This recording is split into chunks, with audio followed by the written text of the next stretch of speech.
Hi there, I'm Andy, one of the creative strategists at MLF Media Group, and I want to share with you some Illustrator tips that you might not know about yet. This time, we're going to be learning all about swatches and how to use global color. So in this episode, we're going to be learning all about swatches, how to add new swatches and how to edit them, how to add new color groups, and we're also going to be learning about global color, which is really cool, but we're going to get to that a little bit later. So you're working on a design and you want to make sure you have a consistent color palette throughout the design. One of the things you can use is swatches. You can see right up here in this little swatch window that we already have all of these color swatches preloaded.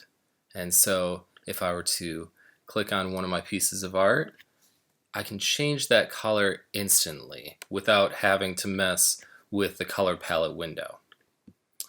So, what if you want to add a new swatch? Well, that's pretty easy. You can, again, click on one of your pieces of art, make sure it's the color that you want to add to your swatches, and then just click New Swatch, and this window pops open. Now, you want to make sure that Global, right here, is checked. Now, you can set up your swatches before starting an illustration. But what if you kind of got a little bit ahead of yourself and already started building something without setting up your swatches first? It's not a problem. One thing you can do is create a new color group. And so you can see I've already created some illustrations here, these cute little robots, and I'm going to select all of them.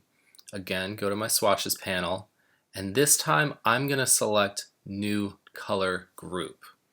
Now another dialog window pops open and you can see right here I want to make sure that Convert Process to Global is checked. And so once I hit OK, you can see down here all of the colors that I used in this illustration are in my swatches panel. And now I can go on to continue to make more illustrations like this. Now, what if I want to edit a swatch after I've created it? It's super easy.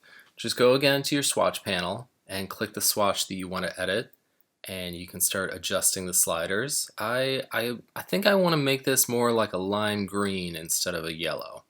And so once I hit OK, I want you guys to notice something that happens within this illustration.